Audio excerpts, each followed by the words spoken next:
couple of months back, we did a video regarding the sale of Manchester United and, well, the Glazers putting the club up for sale and having this whole bidding process and the impact that that could have at West Ham. The reason being is effectively now that that clause in the London Stadium has now passed, the embarrassment clause, whereby David Sullivan and co now don't have to pay a percentage back to the government should a sale of West Ham happen, has now expired.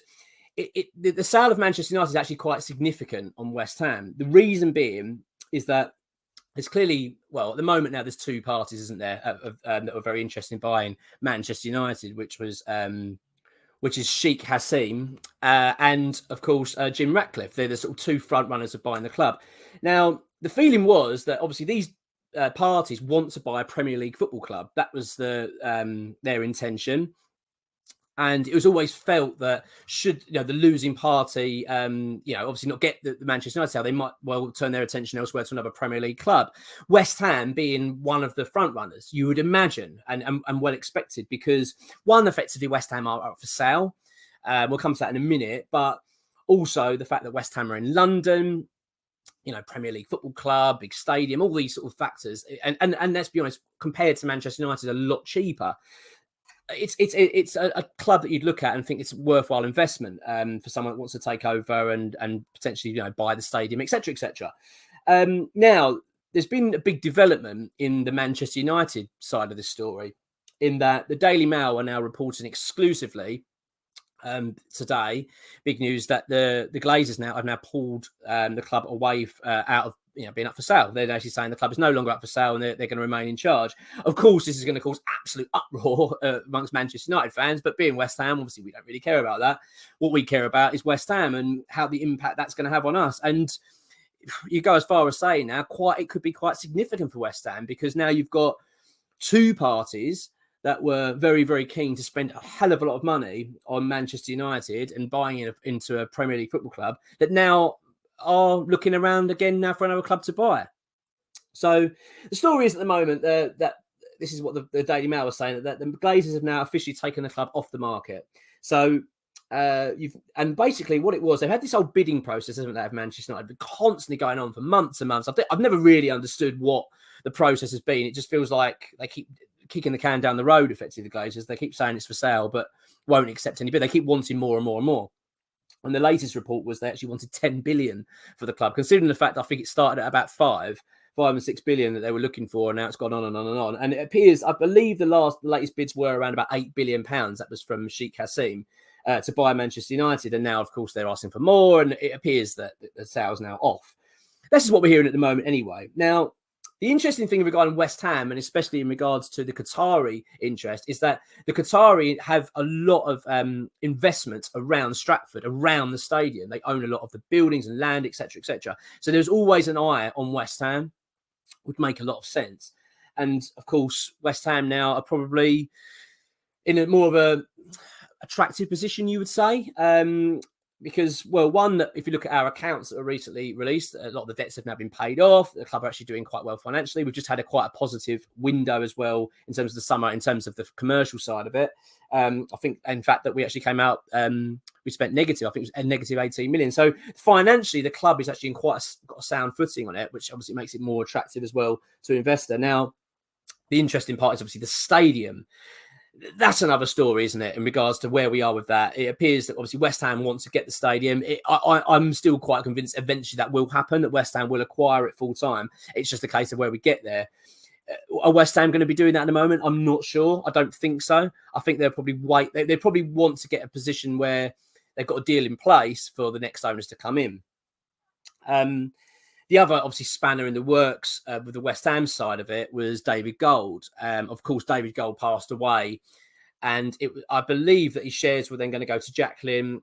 Jacqueline, sadly, obviously, then passed herself, very sadly, of course. And this has then led to the shares, I believe, being frozen. I'm not an expert in this. I have no idea how this all exactly works, but from what I understand it, they get frozen for like 12 months. You can't really do anything with it.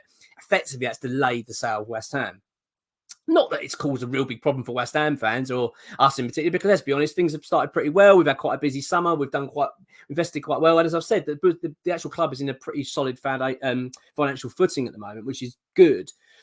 But of course, we've all been kind of craving that new era, haven't we, at West Ham, this change of direction and wanting a new ownership to come in, especially can take the club forward.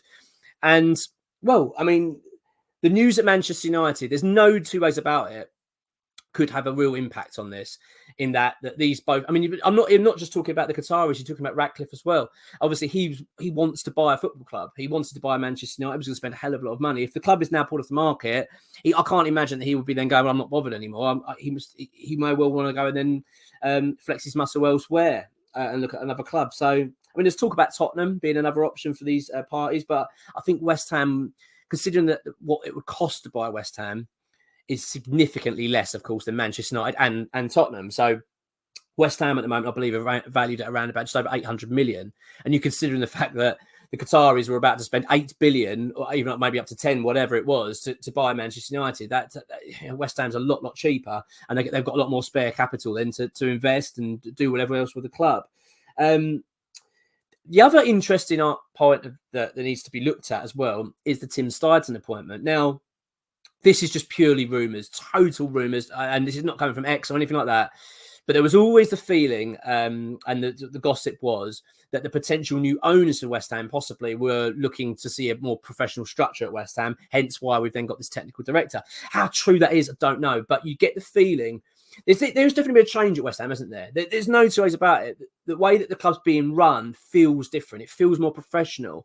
It's almost like, obviously, I know we've got Kretinsky coming in. I'm sure he's got an influence on that.